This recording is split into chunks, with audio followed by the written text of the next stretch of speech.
Muli pong nagbabalik ang Project SOAR. Ngayon naman po ay pag-aaral natin ang aralin sa Mathematics Grade 4. Ang inyong magiging guro ay nagtapos ng Bachelor of Science in Elementary Education sa National Teachers College. Kumuha ng Master degree sa University of Makati.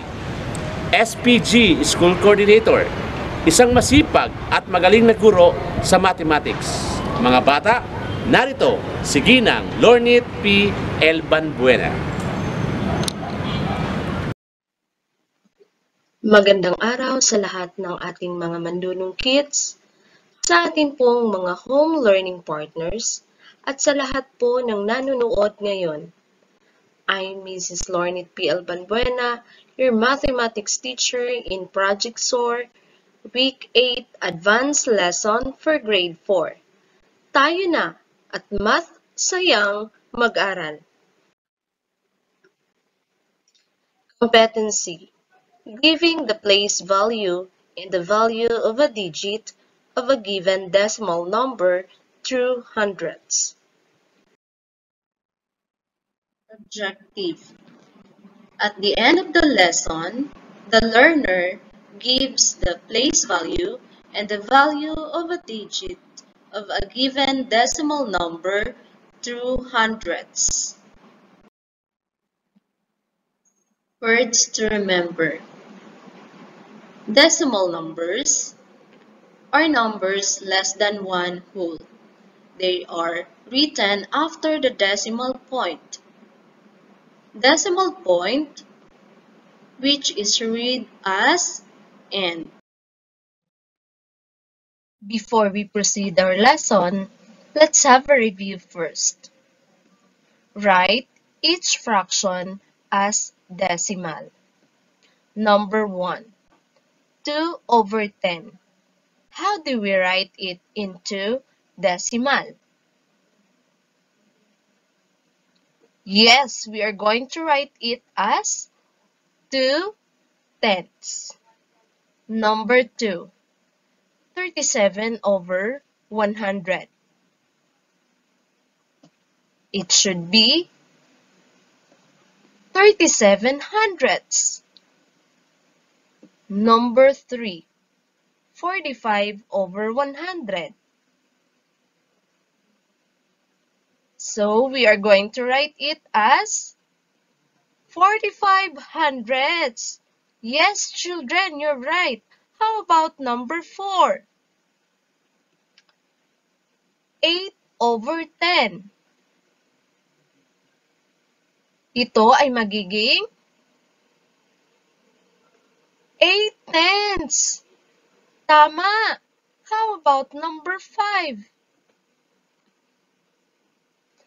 85/100. So the decimal is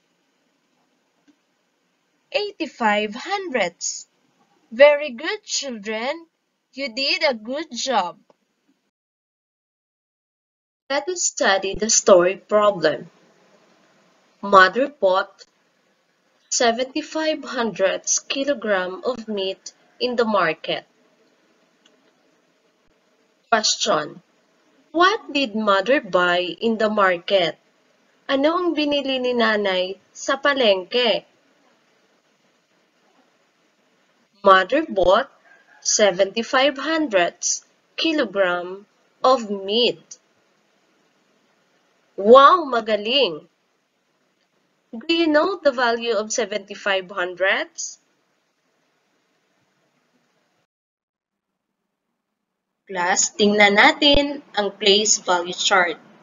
May column para sa whole number, decimal point, sa tenths place, at hundredths place. Paano natin ilalagay ngayon ang 75 hundredths sa ating place value chart? Okay, tingin mo na po dito. 0 nasa whole number, decimal point. Ang 7 ay nasa tenths place at ang 5 ay nasa hundredths place. Babasahin po natin as 75 hundredths. Kung ano ang last digit natin, doon babanggitin ang place value. Ngayon, paano naman natin isusulat sa fractional form? 7/10. 7 ang ating numerator at 10 ang denominator. How about 5 or 5/100ths? 5 ang ating numerator at 100 ang ating denominator. Okay, class, we're going to identify the value of 75/100ths. Ang 0 is in the ones place. 7 is in the tenths place. 5 is in the hundredths place. For the value of 75/100ths, 0, 7/10ths, 5/100ths. Decimal numbers are numbers less than 1 whole. They are written after the decimal point, which is read as n. For example, 3 and 15/100ths. We use 0 before the decimal point if there is no whole number given. We use it as placeholder but has no value. Example, 2/10ths. Let's have another example. Number 1, 5/10ths. 5 is in the tenths place. The value of 5 is 5/10ths. Now, number 2, 91/100ths. So 9 is in the tenths place. The value of 9 is 9/10ths. 1 is in the hundredths place. The value is 1/100ths. Number 3, 5 and 29/100ths. So 5 is in the ones place. The value is 5. 2 is in the tenths place. The value is 2/10ths. And 9 is in the hundredths place. The value is 9/100ths. Let's practice. In the numeral 89 and 76/100ths, write the place value and the value of each digit. Now we have here the place value chart. Our example is 89 and 76/100ths. So, what is the place value of 8? 8 is in the tens place. So, the value is 80. And the 9 is in the ones place. And the value is 9. How about 7? 7 is in the tenths place. And the value is 7/10ths. And 6 is in the hundredths place. And the value is 6/100ths. Very good, kids. Now let's do it. Give the place value of each underlined digit. Number 1, 15 and 34/100ths. The underlined digit is 4. So,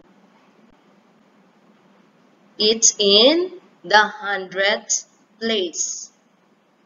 Number 2. 9 and 23 hundredths. The underlined digit is 9.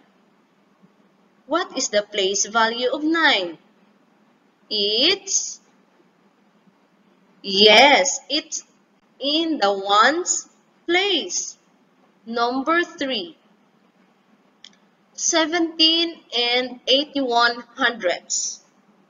The underlined digit is 8. Now, what is the place value of 8? Very good. It is in the tens place. Number 4. 34 and 45 hundredths. The underlined digit is 5. What is the place value of 5? Yes, it is in the hundredths place. Number 5. 45 and 47 hundredths. So 4 is the underlined digit. The place value of 4 is in the tens place. Very good, children. So, let us apply your skills. If truly you understand our lesson, answer the following question or answer the following. What digit holds the tens place in 45 hundredths? Tens place. Ano yung nasa tens place? Yes, ito ay ang 4. How about number 2? What is the value of 7 in 27 hundredths?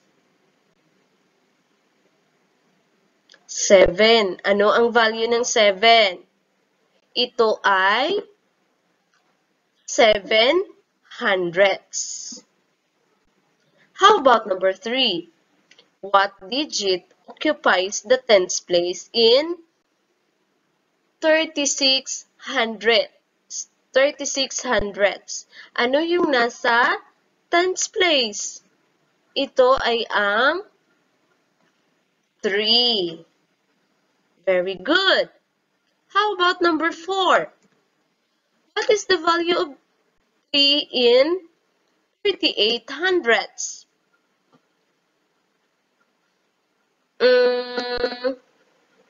It is